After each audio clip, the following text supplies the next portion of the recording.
ci studio Senucom TV ñu jaajëfal ñëpp di balu ñëpp àq di leen balu àq bu baax a baax tey nag comme ni ñu koy faral di defee saa su nekk nee naa leen Senucom TV dina dalal les talents mais aussi dina dalal li nga xam ne rek mooy les jeunes talents tey nag ma daal di dalal benn jeune talent waaw pourquoi pas sax mu nekk talent un de ces jours yal na ko yàlla defal donc ñu koy nuyu déjà salaamaaleykum Pape Modou. maaleykum salaam Tata Aïcha di leen nuyu. di kontaan ci invitation bi ñu defal nii. visualité bi ñuy gën a yokk suñu talent ci biñ commencé waxtaan boobu ba léegi. di la nuyu di nuyu ñëpp ñuy suivre chaîne yu donc voilà tey nag ma daal di dalal lekk ki nga xam ne mooy Pape Modou fii ci Vie et Avis donc Pape Modou dañoo gis ni Pape Modou élève la en même temps mais aussi Pape Modou mu ngi ci yeneen activité mais Pape Modou lu yemuñu ci Pape Modou mais Pape Modou pourquoi Métamess parce que tur boobu Pape Modou dit Métamess lan mooy Métamess. waaw balaa may wax ci loolu mooy siyaar suma crew bi ma njëkk a bokk depuis 2009 muy Black Sadiq Soldier di siyaar ñoom ñëpp ñu ma ci bokkaloon loolu di indi Métamess bi nag lenn la quoi d'après ñëpp ñi nga xam ne ñu ngi may suivre yàgg na suma talent ak grand frère yi xam nga ni des fois day bind sax lu xam li muy bind. maa ngi tuddoon Merjo après maa ngi toog ak benn ménagère artiste bu mag bu ñu naan Pagoti dem si yàlla. mun ma d'après sa écriture à tout moment man damay gis ni da ngay bind ak figure de style. sa bind yëpp day am figure de style j'espère kon en français war nga ay quoi man ko même pas sax mais kon yàlla moo dogal loolu indi ñu changé tur bi def ko méta. léegi mes bi nag yàlla dafa def suñu benn grand frère la yaa ko roy depuis à base moom rappeur la. Black Sadiq la ne loolu indi Métamess bi brièvement quoi loolu indi Métamess. est-ce que Méta est un bon élève. waaw au fait loolu moom question bu xaw a kii la quoi. parce que si parce que dañ koy répondre kay parce que boo xoolee 2012 dañu arrêté woon études yi dugg Dakar nekkoon fa benn kii di def benn formation électronique. def nañ fa 2 ans loolu xaw a chier suñu jàng tuuti. après yaay booy xoolaat ni jàng bi ak musique bi moo xaw a ànd te moom mi ngi ñuy poussé à temps moom moo njëkk a jënd instrument jox ñu muy guitare. di ñu poussé après si lañ ñëwaat di jàngaat mais Métamess c'est un bon élève moom mënuñ ci tontu normalement quoi. Méta donc lan moo la poussé dans le milieu artistique. Ce qui m'a poussé au fond. c'est qu'en 2004 maa ngi fàttaliku premier album pas je ne sais pas premier ou deuxième album Gaston. temps yi rajo bariwul woon quoi. sama yaay dafa jëndoon benn cassette carré album bi léegi bu ko daan teg man à tout moment dama ko daan déglu di ko parceriser. léegi su ma daan dox si mbedd bi di ko rabaat grand yi dañ ma daan woo di ma may 100 francs 200 comme 100 bi mu woy yaay booy bi waajur bi après loolu noonu gën ma poussé ba un jour ma toog ma am problème ak suñu benn grand frère. wét nii rek bind sama premier texte si Baye Niass. c'est loolu ma poussé ma dugg ci milieu artistique su ma mënee fàttaliku. loolu moo ci poussé. alors ñu gis ne aussi tu es dans le milieu rap. qu'est-ce que tu as focalisé de l'être. ok rap premièrement man dama gëm ay nit yoo xam dañuy révolutionner comme Thomas Sankara. comme Che Guevara wala Fidel Castro man bañ na ba ñu laay suivre sax seen histoire boo xoolee samay sound à tout moment dama ciy tudd seen tur. léegi nag comme man artiste la et que ma gis ni tous les ans bañ na ba Tupac sax lañ may woowee ci mbedd yi parce que dangaa ma c'est le même style de rap quoi dafa xaw a dëgër. ma gis kooku par exemple man maa ngi jéem a roy ci moom parce que boo xoolee ci prison la juddoo. yaayam dafa révolutionné ba ñu tëj ko ci prison papaam waxi nopp te teewul rapport la woon boo xam ne tey récemment président États-Unis bi mujjee wàcc sax Barack Obama wax na ko nee na bu rap tollee fii tey yàlla ak Tupac la. kon tey boo xoolee tey li ma gën a focaliser wu ma dugg si rap kon mën naa ne Tupac la ak révolutionnaire yi ma la jotal li moom. si donc gis nañu aussi rap dur ngay def mën nga ni may tuuti ci rap dur bi. waaw mën na nekk ok léegi am na benn sound bu ma bindoon bu fi amoon benn problème ñu gars yi di commencé wax naan léegi affaire de franc-maçonnerie bi dafa commencé ak artistes yi fekk du loolu affaire de salit la woon.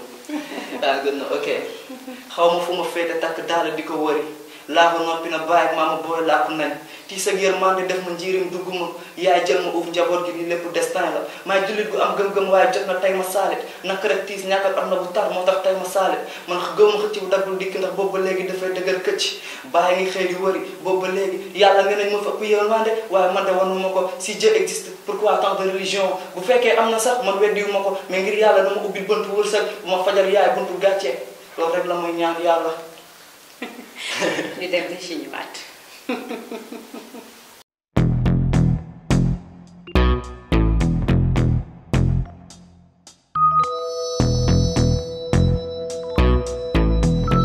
donc gis ngeen ko mooy la am solo alors ban problème nga am ci son bi nga woy léegi. parce que boo xoolee sound bi dernière mesure yi maa ngi naan nee nañ yaa fi ëpp yërmande mais lu tax yow wanoo ma ko. yàlla ngay waxal. waaw maanaam si Dieu existe pourquoi tant de religion.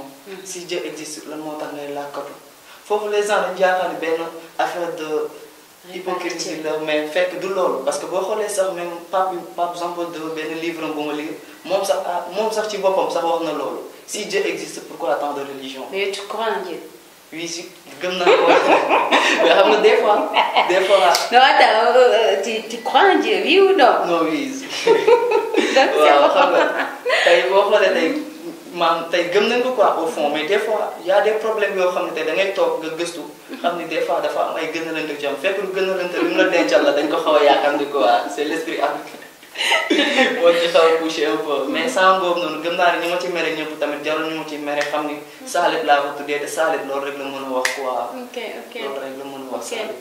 ok parce que bu ñuy xool waaye toujours rek ci la nit ki mën a jaarale li nga xam ne ay message la et puis du nekk nit ki li muy dund lay woy mais aussi nit ki bu saa yu woyee nit dina ci gis boppam tu vois nit saa yu ak lu mu mën a wax même léeg-léeg sa nga wax benn parole koo xam ne concerné wu ko mu gis ci boppam donc kàddu bu jóg rek dina am koo xam ne moom déjà dina ci gis boppam alors est-ce que mën nga ñu indi leneen loo xam ni voilà loo xam ne yaa ko créer sa bopp la. loo xam ni maa ko créer suñu bopp benn style de musique la. au fait su ma nee man maa moom old school du dëgg quoi parce que grand frère laa fekk ñu def old school léegi booy ndaw yi jël. mais parole yoo xam ne yaa toog bind ko. bind ko waaw am na muy son première sound bi ñu naan yegg si nga. ok sound boobu noonu ñu ngi wax comme liir bu juddu tey. toog ak papaam ak yaayam. par exemple papa ji toog waa di ko wax yegg si nga ci àdduna di ko expliquer àdduna sound boobu maa ngi ko bind ak suma benn grand frère bu ñu naan Metal Man bu nekk Yanji Brain Dakar. boobu suma première sound boo xam ni maa ko jox personnellement. maa ngi ko yegg si nga. indi lu ñu yegg si nga ba di ko. ok yegg si nga fi nga jógee fi nga màggee fi nga xamee fi nga ngénte ñëpp di la béggee fi nga tete tax nga ñeme yegg si nga ci àdduna fi ngay xamee naaj ak keer lëndëm ak leer yàlla moo ñu la jox teew dinañ la tete yóbbu la école ak daara ja màgg ndax nga mën a faj buumu gàcce yi yaay mi ngi xaar boobu léegi parce que maam Dakar yàgg a wëri moom moo yàgg a jël ci paanam dem marché nduggi ji indi jox ma lekk man ma dem ci maçon bi ba tagal sa yaay moo tax tey bis ni ki tey su ma nee yegg si nga gàlla bu mu la metti waay. macha allah neex na ndeysaan loolu neex na alors ñu gis ne milieu bi nga nekk milieu la boo xam ne am na ay xeex voilà milieu bu xonte la milieu bu métti la. et t'es jeune nga t'es très jeune tu vois donc est-ce que am na difficulté yoo xam ni jàppante nga ak moom mu nekk lu la mën a reculer loo wala boog loo xam ni daf la gën a yokk pour nga avancer am na rek nga tudd loo xam difficulté la. ah ok loolu moom bari na quoi mën nañu ni année bi may njëkk a nekk meilleur rappeur high school 2012 2013. quart de finale bi maa ngi fàttaliku maa ngi dëkk Parcelles mais si Talamine laa juddoo plus précisément ay rappeurs yoo xam ne si Talamine lañ dëkk ñoom laa bokkal mos de pour ma gagné leen au fait car nañ ma dóor ma ba sama kanam toj ma ñibbi suma maam nekk fa di wax. affaire boobu touché na au fond parce que mi ngi naa ma yaa ngi dem di rabi indi woo dara ci kër gi di fi indi ay lu la war a fajaat. affaire boobu touché na au fond mais yàlla dogal ma continuer ba jël nekk meilleur rappeur high school. ci année boobu tamit ma dem final jeune talent Thiès ma perte ko. mais ce qui m'a touché au fond lenn la mais tey boo nee da nga teg benn concours ay talent nga ci bëgg a génne. tey nga jël sa boy sa kon ñëw dugal ko ci jox ko ko kon yow waratoo talent. peut-être li may wax neexut a dégg mais tey ñi seetaan talent school bi passé yëpp. appel jóge na fu ne ñëpp ñu ngi may encouragé ni ma ñàkk nga ko mais xam na ni ñàkkoo ko ci honneur. ki ko gagné nag yàqu ma deram quoi maa ngi koy félicité de au mérito. mais damay wax en tant que artiste. ñi tëgg tournoi yi wala au niveau artiste nañ jàppale talent yi quoi mais pas jël sa booy imposer ko ni ko yaa koy jël bu boobaa talent bu mën sa génn Sénégal te jàpp naa ni corruption ci politique lañ ko xam mais corruption bu demee ba dugg ci milieu artistique musique bi moom bref ku nekk na xooli leneen quoi. Tout à fait. Est-ce que Meta a vécu des temps forts? waaw loolu. wax ñu ci benn boo xam ne rek trophée la wala leneen tu vois. parce que ku ne xeex ku ne am na foo xam ne am nga fa ndam. am nga fa ndam man sama benn am naa ay ndam am naa ay diplôme yu bari yu nekk su ma nekk mais benn affaire moo ma neex quoi pas ñu ne ndam la. mais dafa neex parce que dama koy dégg à tout moment. artistes yi nekk Thiès yëpp fépp fu ma toog si jeune talent yi nekk Thiès yëpp sama tur day jóg ci kaw. loolu noonu man dama koy santé yàlla parce que am na lu ma liggéey loo xam ne tey yàlla moo ma ko ci may am na benn style de écriture bu ma ci yàlla may ba grand frère yi fépp fu ñu toog wala grand frère bépp dem émission bu ñu nee ko ban booy nga gis yoonam. bu ma njëkkut a lim tamit deuxième personne bi muy lim man lay doon kon temps fort yooyu noonu mooy dégg grand frère yooyu moo yoon grand frère di ko wax si man loolu daf may touché au fond quoi à tout moment gëm naa ne loolu noonu. mbégte la ci man quoi en tant qu'artiste. mbégte la ci man. Quels sont tes projets dans l'avenir? Au fait pour l'instant nii. super ñu ci tuuti rek. pour l'instant nii ñu ngi ci projet mixtape bi ñu ngi ko tuddee melokaan. melokaan maanaam pas melokaan ci monde universel mais sama melokaan. ci li sama waa koñ wala sama waa région foog ni loolu laay dund. dama leen bëgg a wax ne tey nekk ci milieu artistique taxul ma nekk nit ku bon. parce que lu ne ñu ngi ko ci dégg à travers premièrement suñu biir kër yi ñu jógee. loolu noonu tey projet bi moo tax ma tuddee suñu mixtape melokaan. maa ngi ko def mixtape 13 titres. titre bi ma ci gën a neex ci biir mixtape bi benn la quoi muy on se reverra. waaw nekkul sama mbëggeel mais suma maam quoi parce que moo ma yar moom laay wax yaay booy. tey maamam am na fu ñu jaaroon fu ne tey mu xëy dëddu baama. moo tax ma tuddee sang boobu on se reverra moo tax sang boobu moom gën a neex ci mixtape bi.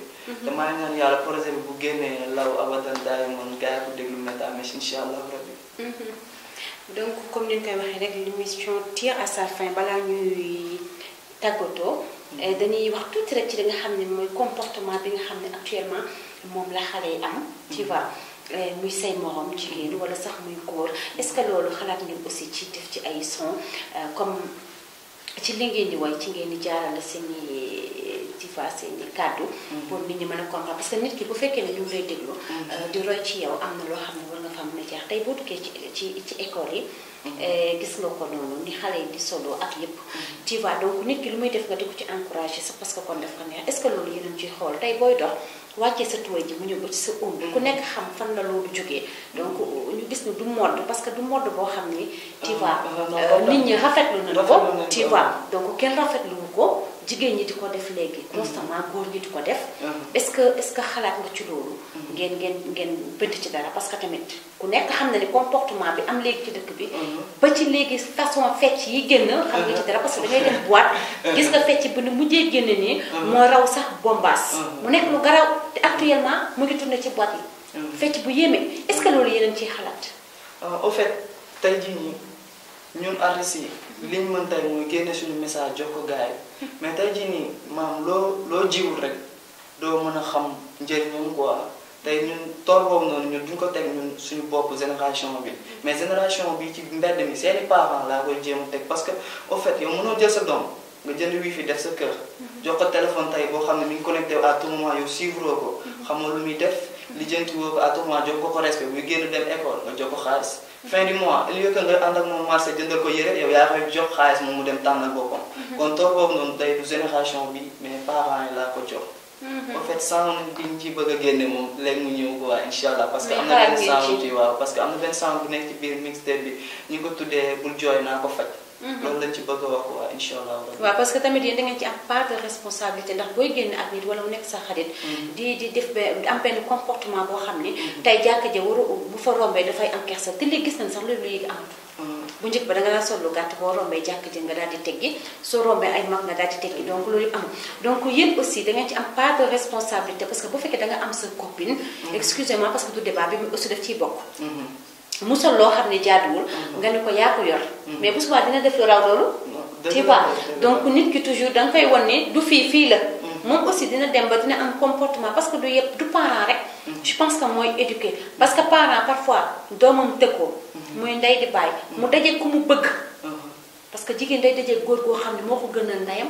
gënal ko baayam. dëgg la de. si dafay am. non loolu moom am kooku bu ko nee muurul léegi ibaadu xolal billaahi du ci teg baat. day muuru. donc nit ki parfois bu ngeen ko récupérer da ngeen koy jéem a tegaat ci yoon bi. dëgg la de. duñu ne kii kenn mënu ko récupérer non non non non.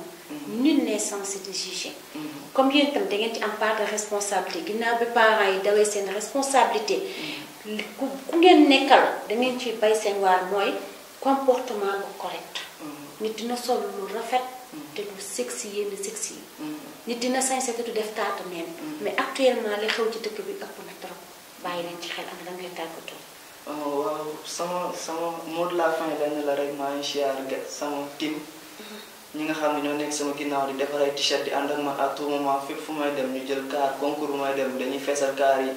ba yi passé yëpp biir ville yëpp maa leen siyaar ñoom ñëpp muy ñoom Bas Diagne Khalifa ak ñoom di ak suma ménagère plus précisément Seydina Sène bi may ñëw nii rek. am na ci yu ñu jot a waxtaan parce que moom moo financé suma projet ak suma waa koñ. maa leen siyaar daal ñoom ñëpp incha allah. waaw merci beaucoup merci Meta merci am na solo donc may jaajëfal aussi sama doomu bopp muy Moussa Ngom kooku sama doomu bopp la vraiment donc maa ngi jaajëfal ñëpp bàyyi ma kenn fii rek lay xewee fii ci Senucom TV képp koo xam ne rek sentir na sa bopp ci vie et avis boo ñu contacter rek daañu la invité merci beaucoup jërë ngeen jëf xam naa ni ñu leen di jox rendez-vous rek du yàgg dara incha allah rabbi merci.